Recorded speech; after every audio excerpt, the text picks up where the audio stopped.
Carl Jung once said, "Until you make the unconscious conscious, it will direct your life and you will call it fate." If you've ever found yourself chasing someone who holds back their heart, you know the pull is real. Today, we'll explore why emotionally unavailable people seem so magnetic, and how that attraction is really a mirror, calling you to understand your own patterns and claim the love you truly deserve. Carl Jung often reminded us that attraction is not purely about the conscious mind making rational choices.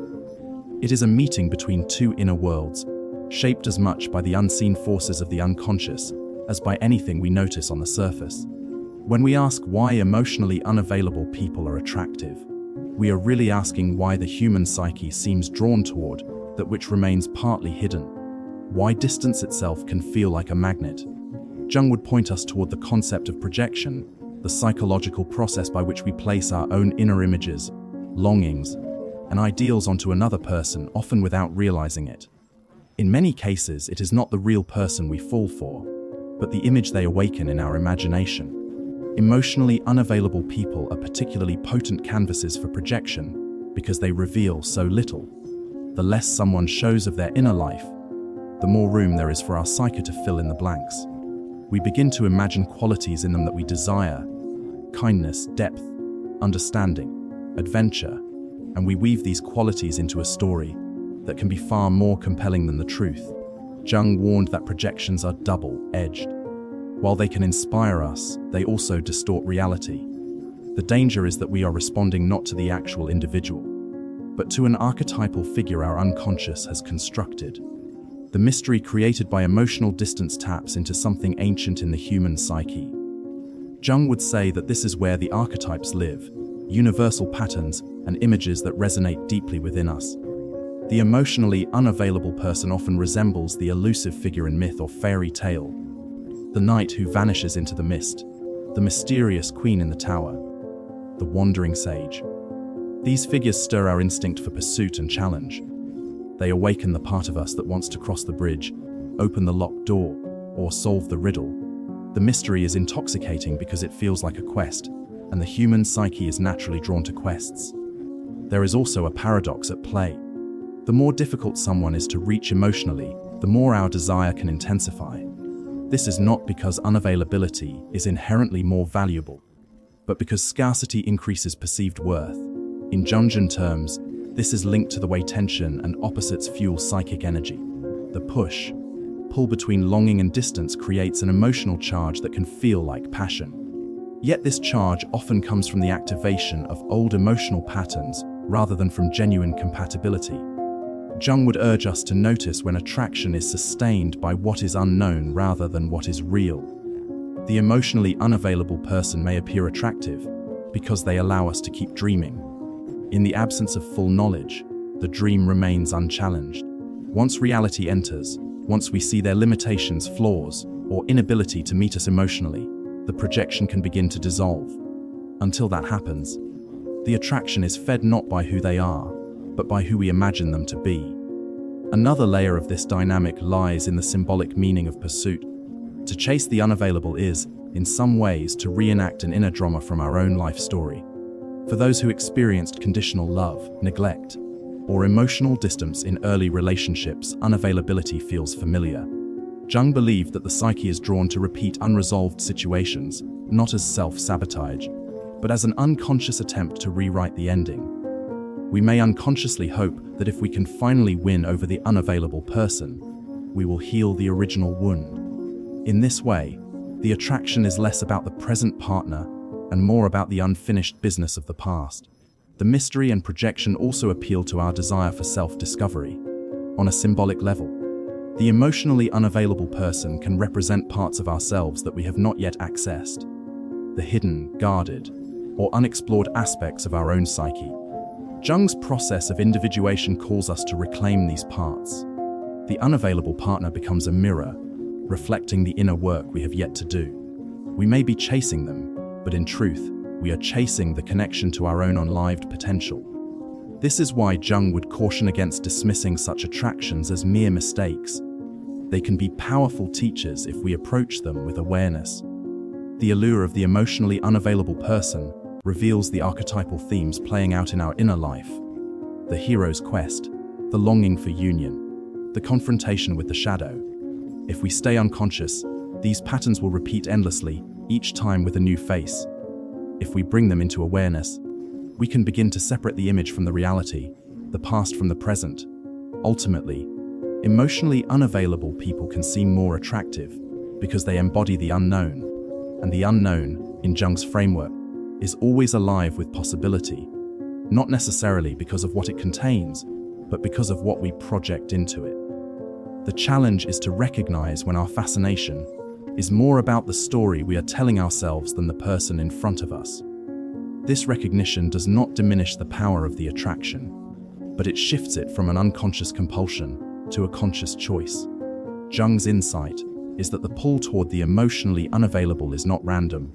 It is a signal from the psyche that something within us is seeking resolution, integration, or discovery. The more we can understand the symbolic meaning behind this attraction, the more we can use it as a doorway into self-awareness, and the less likely we are to lose ourselves in the dream of someone who may never fully arrive. Carl Jung often said that the patterns we live out in our relationships are rarely random. They are shaped by the deep structures of the psyche and the early experiences that formed our emotional world. When we speak of attachment styles and emotional unavailability, we are talking about one of the most powerful forces influencing why we are drawn to certain people and repelled by others. If we want to understand why emotionally unavailable partners can feel so compelling, we must look at the way attachment needs and fears become woven into the unconscious, and how they interact with the archetypal themes that Jung believed live within all of us. Attachment styles develop in our earliest relationships, usually with caregivers, and they form the blueprint for how we relate to intimacy, trust, and vulnerability in adulthood. For someone with an anxious attachment style, closeness is craved almost like oxygen. Emotional distance feels threatening, sparking a sense of urgency to close the gap. The emotionally unavailable partner, with their inconsistent warmth and withdrawal, unknowingly activates this urgency. Each moment of connection feels precious, and every sign of distance feels like a challenge that must be overcome. In this way, unavailability creates a rhythm of longing and partial reward that is psychologically addictive.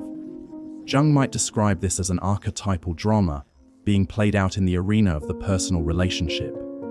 The anxious partner steps into the role of the pursuer, the seeker on a quest, while the unavailable partner becomes the elusive prize. Not because they are trying to play a role, but because their own attachment style, often avoidant, shapes their instinctive responses to intimacy. The push-pull dynamic that results is more than just a communication problem. It is the meeting of two unconscious systems, each reacting to the other in ways that are both familiar and deeply charged. For someone with avoidant attachment, closeness can feel like a loss of freedom or even a threat to the self. This does not mean they do not value connection, but their early experiences may have taught them that dependence brings disappointment, or that vulnerability invites pain. When an avoidant person senses someone moving closer, their instinct is to step back, not out of cruelty, but out of self-protection. Jung would see this as the activation of a complex, an emotionally charged cluster of memories, beliefs, and fears that lives in the unconscious and takes over behavior when triggered. From the outside, this pattern can look like rejection, but on the inside, it is more often a struggle between the desire for connection and the fear of what that connection might cost. The anxious partner interprets the withdrawal as a sign they need to give more, try harder, or prove their worth. This increased pursuit, however, makes the avoidant partner feel even more crowded, prompting further retreat. The cycle feeds itself, creating the classic push-pull relationship dynamic that can feel like passion, but is actually sustained tension. Jung's work on projection helps us see why this cycle is so emotionally intense. Both partners are projecting parts of themselves onto the other.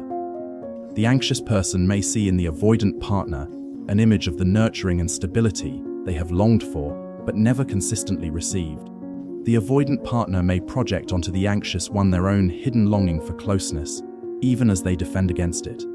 In both cases, the relationship becomes less about two people seeing each other clearly, and more about each person interacting with an inner image the other has come to represent. This is where attachment styles and Jung's understanding of archetypes overlap in a profound way. The anxious partner's pursuit mirrors the archetypal hero's journey, the belief that love is something to be won through effort and endurance. The avoidant partner, meanwhile, may embody the archetype of the unattainable beloved, the figure who awakens desire precisely by remaining out of reach. These archetypal roles can feel intoxicating because they tap into deep, universal stories that live in the collective unconscious. But when lived unconsciously, they trap both people in patterns that serve the story more than the reality of their connection. The key to breaking the spell of this attraction lies in becoming aware of the patterns themselves.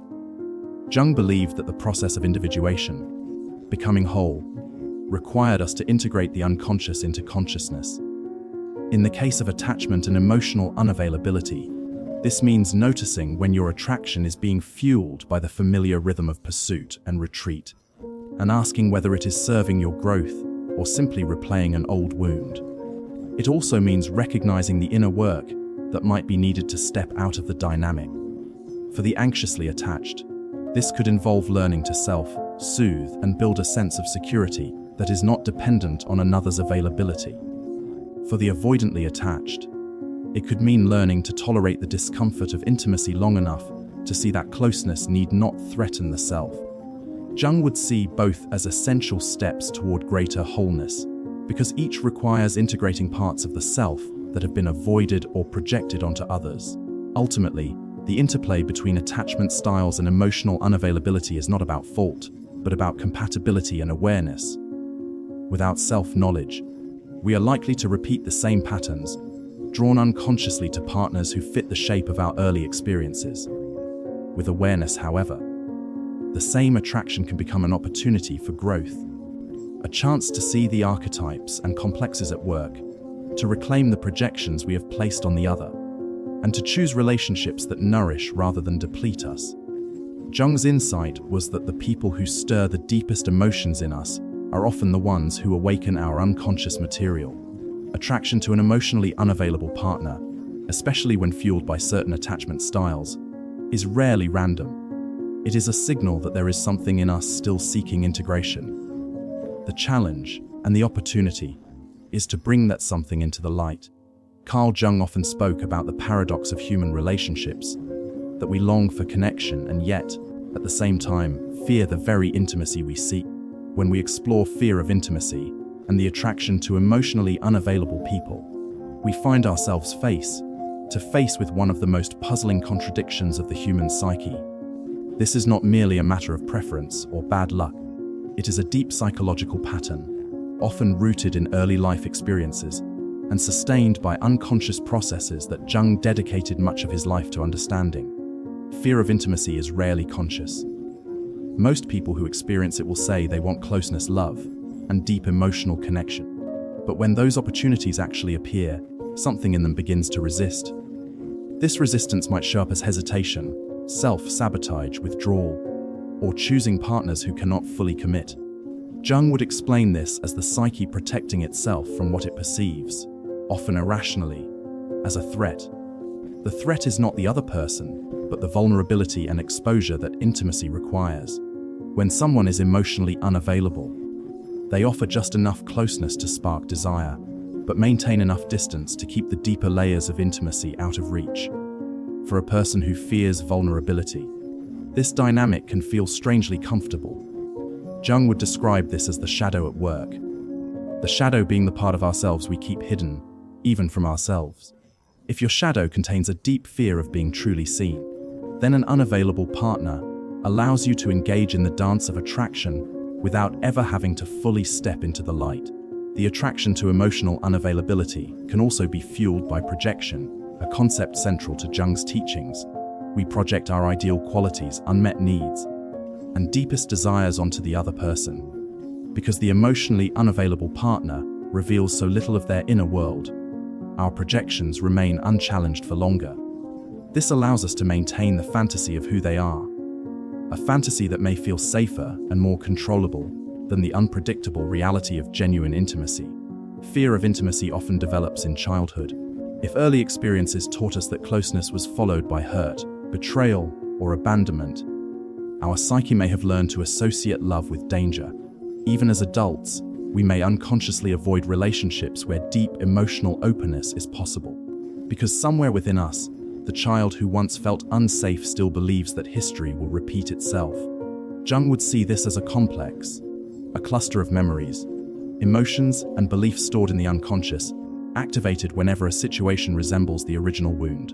In many ways, emotionally unavailable partners provide the perfect environment for this fear to remain hidden. Because the relationship never reaches the depths where vulnerability is required, the deeper fear is never triggered fully.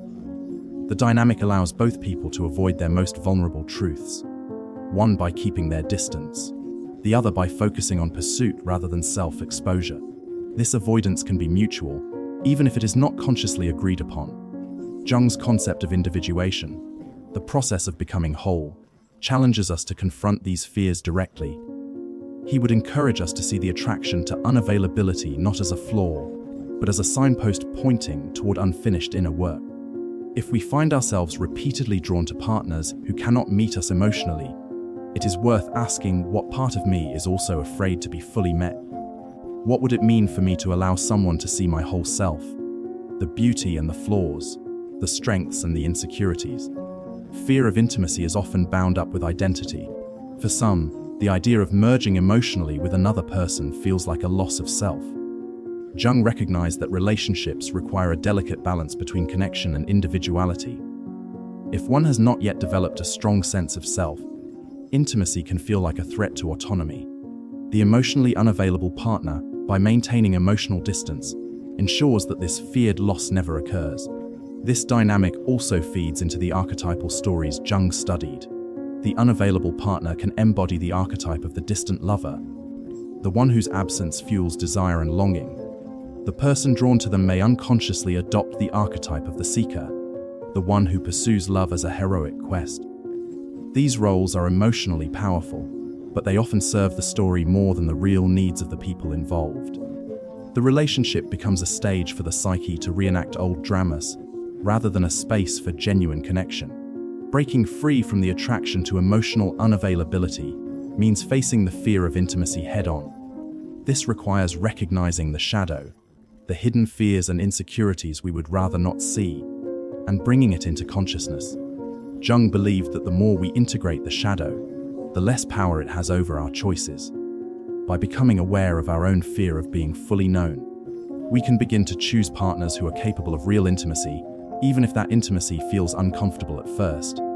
Ultimately, the fear of intimacy and the pull toward emotionally unavailable people are two sides of the same coin. The very distance that frustrates us can also protect us from the vulnerability we are not yet ready to face. Jung would remind us that awareness is the first step toward transformation. By looking honestly at what draws us to those who cannot fully connect, we open the door to relationships that are not only passionate, but also grounded in mutual openness, trust, and the courage to be fully seen. Carl Jung believed that the people who repeatedly appear in our lives, especially those who evoke deep emotions, whether joy or pain, are not there by accident. He saw relationships as mirrors, reflecting back to us the parts of ourselves we most need to see. When we speak about healing from attraction to emotionally unavailable partners, we are not only talking about changing the kind of people we choose, but also about transforming the inner patterns that create that attraction in the first place. This is a process that demands self-awareness, courage, and a willingness to meet our own unconscious face to face. The first step in healing is understanding that the pull toward emotional unavailability is not simply about the other person's qualities, but about what they awaken within us. Jung would call this a meeting between our conscious desires and our unconscious patterns. Consciously, we might say we want mutual love, commitment, and openness. Unconsciously, however, we might be drawn to dynamics that feel familiar, even if they are painful, because they mirror the emotional experiences we had early in life. In this way, the unavailable partner becomes a symbolic figure, representing not just themselves, but an unresolved chapter in our own story. Healing begins when we stop asking only, Why do they act this way? And start asking, what is it in me that keeps being drawn to this? This shift moves us from focusing solely on the external to examining our internal world.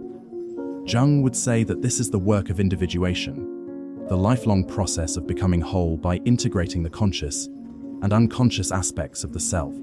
If part of us still seeks to prove our worth to someone who cannot give us the love we want, that part must be brought into the light, understood, and cared for. One of the most challenging aspects of this work is recognizing the role of projection. In many cases, we project idealized qualities onto an unavailable partner, believing that if we can win their love, we will finally feel complete. The reality is that these qualities often exist within us, but we have not yet claimed them. The partner becomes a placeholder for our own unlived potential. Jung would encourage us to reclaim these projections, to see that what we admire or desperately seek in another may actually be a reflection of something we must develop in ourselves. Part of healing from these patterns is also about shadow integration. The shadow, as Jung described, is the part of the psyche where we store the traits, emotions, and desires we have rejected or denied. Sometimes, our attraction to emotionally unavailable people is a way of keeping our own fear of intimacy safely hidden. By choosing someone who will never fully meet us, we avoid having to expose our deepest vulnerabilities. In healing, we must turn toward these hidden parts, acknowledging that real intimacy will always carry the risk of being seen, and that being seen is not the same as being unsafe. Jung often said, "What you resist persists." If we resist examining the inner wound that keeps us tied to emotional unavailability, the pattern will keep reappearing in different forms. This is why self-reflection and honest inquiry are essential. It is not enough to simply avoid the next emotionally unavailable person. We must understand what inside us makes that dynamic feel magnetic in the first place. Without that understanding, we risk recreating the same emotional story with a different face. Healing also requires the cultivation of new inner experiences. Many who are drawn to unavailability have rarely known love that feels secure, steady, and mutual.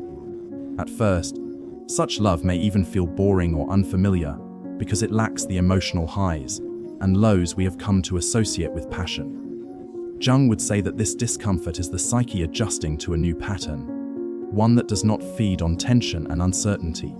Learning to find beauty and depth in emotional stability is part of the transformation. Boundaries play a crucial role in this process. Not the kind of boundaries that build walls, but those that honor our needs and protect our emotional well-being. Setting a boundary with an emotionally unavailable person, such as stepping back when your needs are not met, is not an act of punishment, but an act of self-respect. In Jungian terms, this is the conscious ego choosing a healthier path rather than letting unconscious complexes dictate behavior. Ultimately, healing from attraction to emotionally unavailable partners is about reclaiming choice. Jung believed that freedom comes from awareness, from making the unconscious conscious, so that we are no longer driven by unseen forces. When we understand the roots of our attraction, integrate the parts of ourselves we have avoided, and learn to value the kind of love that truly nourishes us, we are no longer at the mercy of old patterns. The journey is not easy. It means confronting the ways we have participated in our own pain, not to blame ourselves, but to see where our power lies. It means letting go of the fantasy that someone else's change will heal us, and instead turning inward to do the work that only we can do. Jung would remind us that in facing these inner truths, we do more than heal our own hearts. We transform the very lens through which we see love. And when that lens changes, so does everything we are drawn to, and everything we are willing to accept. Carl Jung taught that the patterns we repeat in love are rarely coincidences. They are messages from the unconscious, asking to be understood. The attraction to emotionally unavailable people is not simply a matter of bad choices. It is a mirror, reflecting both our deepest longings and our hidden fears. Whether it arises from projection, attachment dynamics, fear of intimacy, or unresolved wounds, this attraction offers an invitation to step out of the cycle. Reclaim our projections, integrate the shadow, and choose from awareness rather than instinct. Healing does not come from changing the other, but from transforming the inner landscape that draws us toward the unavailable. When we become conscious of our patterns, We stop chasing love that runs and start creating love that stays. Love that is mutual, present, and capable of meeting us in the fullness of who we are.